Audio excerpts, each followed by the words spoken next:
Madame Akassia, vous êtes ministre de l'économie et vous êtes au gouvernement, ça fait pratiquement une année. Comment ça se passe, la gestion du ministère de l'économie au quotidien? Écoutez, comme j'aime toujours dire, quand on est ministre, ce n'est pas un privilège, hein, c'est plutôt des responsabilités, puisque nous avons un pays énorme, avec beaucoup de difficultés, un pays qui doit se redresser, 4 fois la France, 80 fois la Belgique. C'est un défi énorme et nous savons dans l'état dans lequel nous avons trouvé ce pays. Donc il faudrait redresser les secteurs économiques. Nous avons une vision claire qui a été donnée par le chef de l'État, son Excellence M. Félix Antoine Tshisekedi Tshilombo, qui met d'emblée l'homme congolais au centre de ses actions. Donc nous, au niveau du gouvernement, nous sommes en train d'implémenter tout simplement la vision du président de la République. Et sur les secteurs économiques, nous sommes en train d'y aller mollo parce que les économistes disent que l'économie de notre pays a commencé à dégringoler depuis 1973, donc pendant la zaïrisation. Et aujourd'hui, nous avons toujours les effets de la zaïrisation dans notre pays sur le plan économique. Nous y mettons et nous pensons que c'est un défi que nous allons relever humblement. Avec la volonté politique, beaucoup de choses sont possibles. Mais très exactement, de quoi s'occupe votre ministère? Parce que l'opinion aimerait savoir. Les attributions du ministère se trouvent dans l'ordonnance du chef de l'État signée au mois de mars. Le ministère de l'économie, de manière globale, hein, grosso modo, nous sommes un ministère, certains pensent que je suis un ministère productif. Non, le ministère de l'économie est un ministère régulateur. Nous régulons le marché, l'activité économique du marché de manière générale. Donc nous sommes, j'aime bien dire, des auditeurs de l'activité économique. Nous régulons le marché, nous contrôlons l'approvisionnement national, nous contrôlons les prix. Il y a 2 phases de contrôle de prix. Nous avons le prix qui se contrôle après que l'opérateur économique ait fixé sa structure de prix et envoyé au ministère de l'économie pour un contrôle a posteriori. Et aussi, nous gérons les stocks de sécurité de l'État qui est repris dans la structure de prix des produits stratégiques appelés produits des hydrocarbures, produits pétroliers.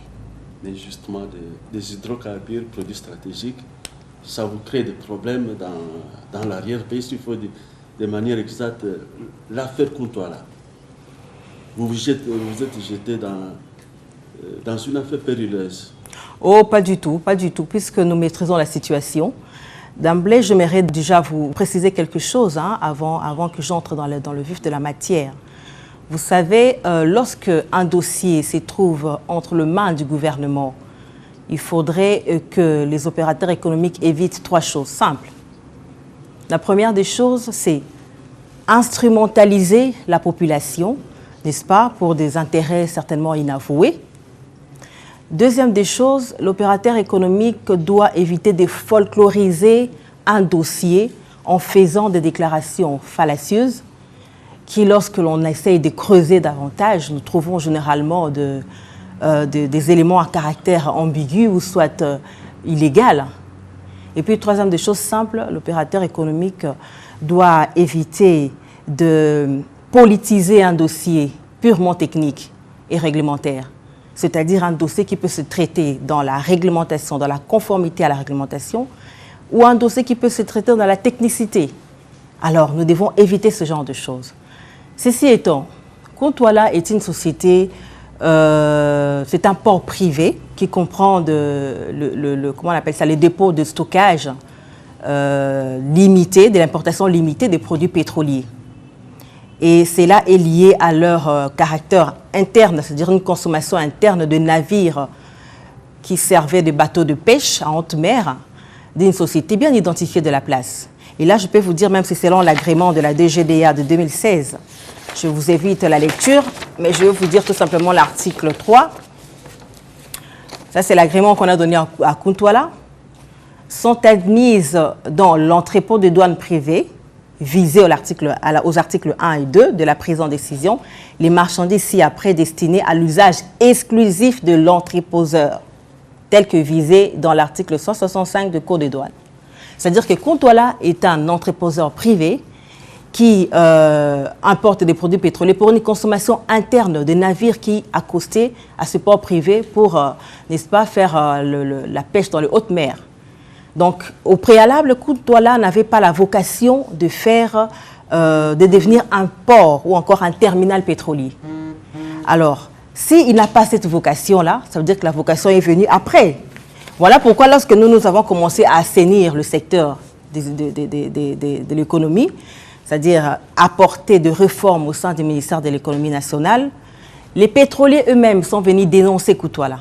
Parce que nous avons apporté une réforme qu'on appelle la mutualisation de volume. Les pétroliers nous disent, bon voilà, vous nous bloquez sur ça, vous nous bloquez sur ci, mais il faudrait dire qu'il y a un port privé qui, lui, fait de l'importation, il fait de l'entreposage et il fait la commercialisation des produits pétroliers. Et ça, il faut dire que quand il y a ces genres de choses, puisque Koutouala n'est pas répertorié dans la structure de prix, vous savez que la structure de prix est toujours publiée, donc c'est un document public, et vous allez voir nulle part se trouve le logisticien Koutouala.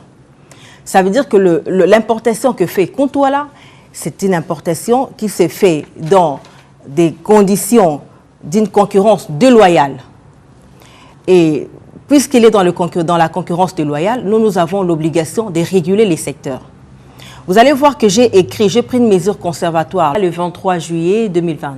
Et Koutouala l'a également reçu, où j'ai demandé à Koutouala de limiter sa consommation maximale de produits pétroliers à 200 mètres cubes le mois. Puisque c'est une consommation interne privée liée à une consommation de navires uniquement pour la société bien identifiée. Et donc, j'ai demandé au-delà de cette mesure conservatoire de limiter l'importation, j'ai demandé à Koutouala de payer la fiscalité et la parafiscalité, c'est-à-dire le droit, la redevance foncière, les stocks de sécurité, les stocks stratégiques, ainsi que la fiscalité, droit des douanes, TVA et tout ce que vous savez qui se trouve dans la structure de prix. Parce que moi, en tant que privé, en tant que personne physique, lorsque je vais prendre mon carburant dans une station, je paye tous ces droits. Donc, Koutouala, même pour ses consommations internes, elle doit payer ces droits qui ne sont pas payés. Ils ne sont pas payés parce qu'ils ne sont pas répertoriés dans la structure de prix des produits pétroliers. Et lorsque ces importations arrivent, ils sont déversés dans le même marché que ceux qui payent. Ça veut dire, il y a Socir, il y a les Rescom, il y a SPSA Kobil, et puis il y a CEP Congo. Il faut dire que dans l'affaire Koutouala, il est important de savoir la capacité de stockage qu'a cette société.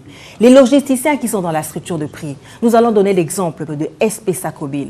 Il a 25 000 mètres cubes de capacité de stockage. Je donne l'exemple de l'Erescom Petroleum, qui est aujourd'hui une société qui a ouvert son capital à l'État, puisque c'est le préalable. Il a une capacité de 60 000 mètres cubes de stockage. Je prends l'exemple de CEP Congo. Il a une capacité de 90 000 mètres cubes de stockage. Je prends l'exemple aussi de la raffinerie Socir, qui a une capacité de 185 000 mètres cubes de stockage. Quand on en a que 5 000 mètres cubes de stockage.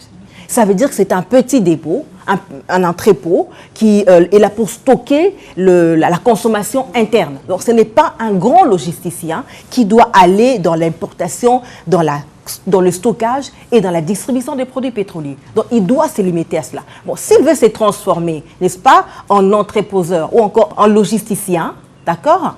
Dans ces cas, Koutouala doit maintenant être identifié comme logisticien dans la structure des prix. Parce que quand on est logisticien dans la structure des prix, nous avons les frais de la mutualisation qui doivent être payés. Il faut également tenir compte de ça et aussi être rémunéré par les Congolais. Et si les Congolais commencent à payer Koutouala, ça veut dire que les charges d'exploitation de la structure des prix vont augmenter. Et encore une autre façon de parler de la hausse de prix des produits pétroliers. Parce que moi aussi, je viendrai avec mon entrepôt, lui aussi viendra avec son entrepôt, on sera 20, on sera 100, tous seront rémunérés dans la structure des prix. Vous voyez comment est-ce que nous serons dans un goulag? Donc, il faudrait réguler les secteurs. Donc, tous ces logisticiens payent les droits de l'État, mais Koutouala ne payait pas. Donc, il fallait que Koutouala se conforme. Et comme eux-mêmes, les logisticiens, sont venus dénoncer Koutouala, nous avons trouvé juste de les inviter pour qu'ils nous disent la nature de son activité économique, qu'on essaye d'évaluer avec Koutouala qu'est-ce qu'il faudrait faire finalement pour qu'il soit conforme, n'est-ce pas, à la réglementation en matière des hydrocarbures, mais aussi qu'il soit identifié dans la structure des prix des produits pétroliers. Et bien, après avoir reçu notre lettre le 23 juillet 2020, Koutouala court très rapidement au ministère des Hydrocarbures. Il fait maintenant l'importation, il va demander l'autorisation de l'importation des produits pétroliers. Là, nous avons une lettre où le ministère des Hydrocarbures donne l'autorisation à Koutouala d'importer et de commercialiser les produits pétroliers, signée en date du 7 septembre. Ça veut dire à peine quelques jours que Koutouala a reçu, n'est-ce pas, l'autorisation d'importation de produits pétroliers. Or, vous allez voir dans les statistiques de la DGDA, Koutouala importe les produits pétroliers depuis 2018. Ça veut dire que Kontouala, ça fait 2 ans qu'il est dans l'illégalité totale. Et lorsque vous voyez le flux ou encore la quantité de mise en consommation de ce produit, vous allez voir qu'il est en 2020, il est dans les 4000 tonnes. Il est à 2000 tonnes, il est à 3000 tonnes, ainsi de suite. Ça veut dire que Kontouala était dans l'illégalité, vendait les produits pétroliers dans la zone ouest, au même titre que les logisticiens qui payent les droits de l'État. Nous avons donné à Kontouala l'invitation pour qu'il se présente au ministère de l'économie, pour qu'on essaye d'en discuter et puis de trouver, n'est-ce pas, des solutions idoines face à cette situation. En fait, il y a 3 éléments, monsieur le journaliste, que vous devez savoir, qui entrent dans la détermination du prix des produits pétroliers que vous achetez à la pompe.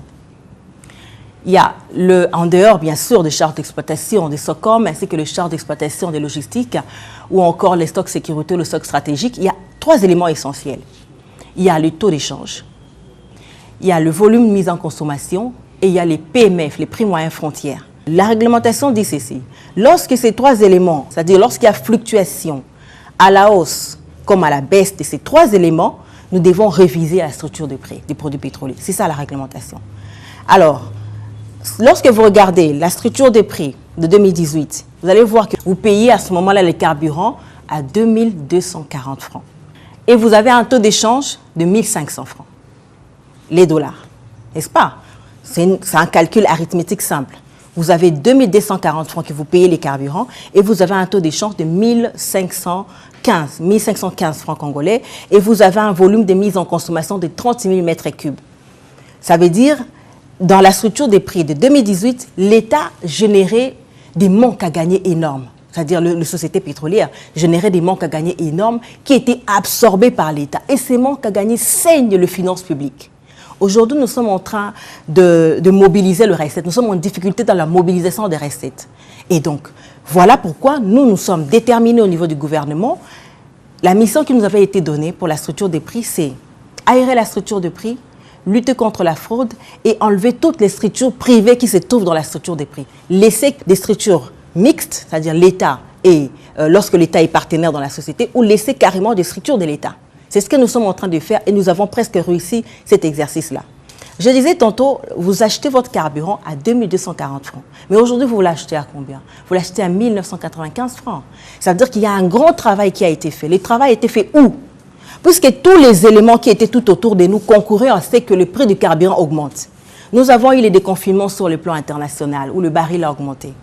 C'est-à-dire que le PMF, qui est un élément essentiel dont je viens de vous dire, a augmenté. Les taux d'échange, je vous avais dit que les taux d'échange de 2018, c'était 1515. Maintenant, on est à peu près à 2000 francs congolais. Ça veut dire que tout était prêt pour que le carburant augmente et que les Congolais achètent le carburant à 4000 francs congolais le litre. C'est-à-dire le volume que nous avons trouvé au ministère de l'économie nationale n'a jamais atteint 50 000. Mais lorsque nous avons fait la réforme de la mutualisation des volumes, c'est une réforme qui est passée dans toutes les commissions du gouvernement. C'est passé à la commission ECOFIN, c'est passé à la commission de loi du gouvernement, ça a été discuté au Conseil des ministres et ça a été approuvé par tout le monde. Et lorsque nous avons fait la mutualisation des volumes, en 2 mois seulement, le ministère de l'économie a fait l'exploit de maximiser 50 000 mètres cubes. Ce qui fait qu'aujourd'hui, messieurs les journalistes, malgré qu'il y a le taux d'échange qui a augmenté, le PMF qui a augmenté, vous avez un carburant de 1985 fois. Donc, ça veut dire que nous nous sommes battus comme des malades pour capter tous les volumes de mise en consommation de la zone ouest.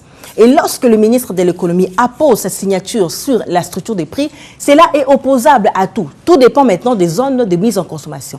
Ouest, nord, sud-est ou est. Donc là, maintenant, ce sont des zones, mais c'est la structure des prix en ensemble. Le secteur pétrolier est un secteur très sensible. Voilà pourquoi le gouvernement a réglementé et donné ce caractère obligatoire à ces secteurs-là. Nous allons lire l'article 8 de la loi 18/020 du 9 juillet relative à la liberté des prix et à la concurrence. La loi dit ceci.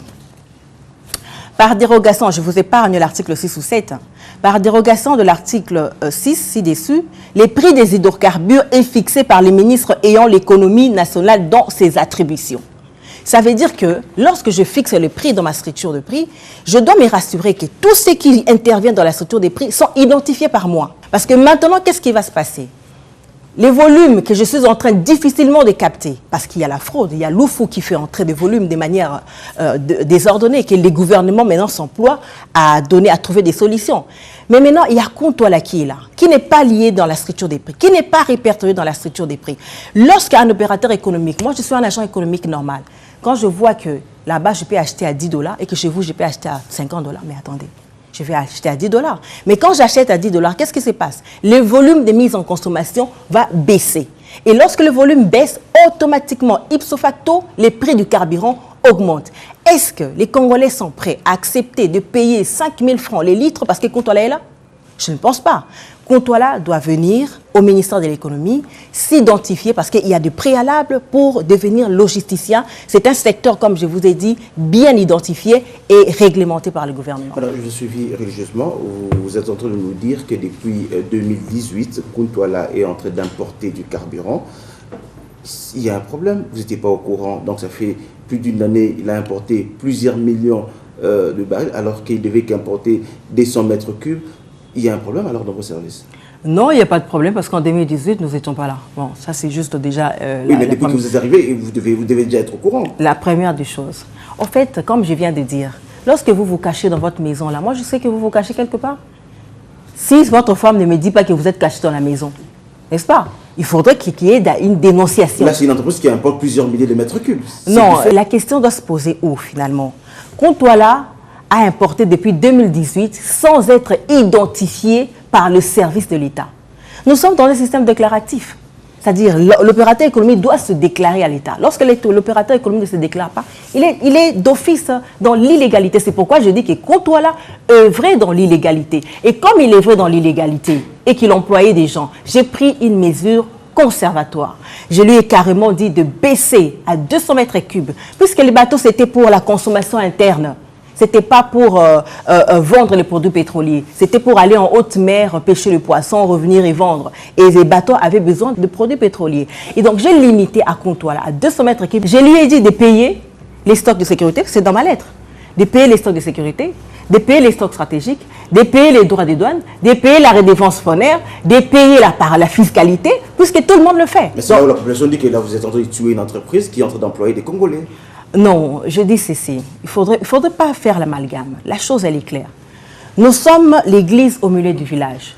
Nous sommes le ministère de l'économie. Nous protégeons et les entreprises, mais aussi la population. Les entreprises qui veulent travailler dans une activité connue ou dans une activité quelconque du secteur économique doivent s'identifier, c'est-à-dire au service de l'État. Vous pouvez avoir 10 millions de personnel, mais si vous ne respectez pas la loi, c'est vous qui êtes fautif. Nous sommes des régulateurs. Nous demandons aux entreprises de se conformer à la loi pour que le ministère, pour que le gouvernement les accompagne dans cette activité économique. Dernière question. Depuis 2018, il ne payait rien à l'État congolais. Il importe du carburant. Qui est derrière lui? Je ne sais pas qui est derrière lui. C'est pourquoi nous avons besoin de lui, qu'il vienne. Comme nous avons dit, nous avons établi une invitation à Kontouala pour que Kontouala vienne. Kontouala s'identifie, c'est ça le mot que j'ai utilisé, pour que nous sachions la nature de ces activités économiques. Évidemment, puisqu'il s'est maintenant conformé à peine, il y a, je vais dire à peine quelques jours, avec le ministère des hydrocarbures, il doit venir maintenant s'identifier, parce que moi je ne le connais pas. Dans la structure des prix des produits pétroliers, Kontouala n'existe pas. Et les logisticiens, avec la mutualisation des volumes, moi je ne capte pas son volume. Moi je ne suis pas prêt à faire payer aux Congolais 5 000 francs le litre, c'est-à-dire 20 millions de Congolais. Quand je prends à Kinshasa, la zone ouest, nous sommes à 12 millions, 15 millions. Quand je prends les Congo central, je prends les Kwilu, je prends les Kwango, c'est-à-dire plus de 20 millions de Congolais ne doivent pas payer les carburants à 5 000 francs parce qu'il y a une société qui vient perturber un réseau. Il doit se conformer à la réglementation, il doit venir au ministère de l'économie et se conformer à la loi pour que nous puissions l'identifier et que nous puissions chuter et que ce dossier soit porté au niveau du gouvernement. S'il ne vient pas? S'il ne vient pas, il est hors la loi. Alors dans ces cas, c'est à lui de voir comment est-ce qu'il va régler ces problèmes. Les opérateurs économiques doivent se conformer à la loi. Lorsque vous investissez dans un pays, vous devez tout simplement vous conformer. On ne peut pas être hors la loi et s'enorgueillir. Nous devons plutôt rester dans le respect strict de la loi. Nous avons établi une invitation à Kontouala pour qu'il vienne ce vendredi nous déposer les éléments. Aujourd'hui, nous sommes samedi. Malheureusement, Kontouala, au lieu de venir, il fait le folklore au niveau de médias et tout ça. Nous les attendons. Ils ont demandé à ce que en fait, la formulation, c'était que, puisque la réunion était une réunion assez technique, la personne qui était mandatée par Kontouala n'a pas compris finalement ce qui se disait dans la réunion. Si nous pouvons formuler ça dans une espèce de note, cette lettre-là, cette correspondance, pour qu'il vienne se présenter avec tous ces éléments. Juste une dernière question avant de vous laisser travailler. On sent dans votre façon de parler, vous êtes volontariste, vous êtes prêt à lui écrire. Pourquoi n'avoir pas frappé, carrément fermé, et puis le reste après? Parce que là, vous lui avez donné, entre-temps, il continue à vendre, entre-temps. C'est comme si vous le caressez dans le sens du poil. S'il continue à vendre, certainement, il n'allait pas venir faire le folklore qu'il est en train de faire là. Je crois qu'il est bloqué, il a besoin de l'appui du gouvernement. Et si vous avez besoin de l'appui du gouvernement, vous devez rentrer dans la règle, rentrer dans la réglementation, vous conformer à toutes les lois de la République démocratique du Congo. Madame, nous vous avons compris. Maintenant, on va apprendre à vous connaître. Mais quel message pour rassurer les Congolais au niveau de vos responsabilités? La vision du ministère de l'économie, ce n'est pas décapitaliser les entreprises. Ils doivent avoir l'assurance que nous sommes en train de travailler pour, n'est-ce pas, aboutir à des solutions idoines face à cette situation. Nous appelons tout simplement aux responsables, n'est-ce pas, de la société Kuntwala, de rencontrer le ministère de l'économie pour essayer de baliser le terrain, c'est-à-dire d'évoquer tous les contours du dossier. Parce que nous ne pouvons pas non plus laisser Kuntwala évoluer seul et perturber la structure de prix. Il doit venir se conformer tout simplement. C'est conformer à la loi. Les employés des Kuntwala doivent être en paix, doivent être calmes parce que nous ne sommes pas là pour décapitaliser les entreprises. Mais les entreprises doivent également prévenir ou encore sauvegarder les emplois de leurs employés parce que finalement, ils doivent se conformer à la réglementation. Cela va de soi. Nous ne sommes pas là pour décapitaliser notre entreprise. Nous sommes là d'ailleurs, comme j'aime bien le dire, le ministère de l'économie, l'église au milieu du village. Nous travaillons pour l'intérêt et des entreprises, mais aussi pour le peuple. Nous sommes un beau pays, un pays qui a beaucoup de potentiel, qui a beaucoup de capacités et il faut dire que je crois aux Congolais.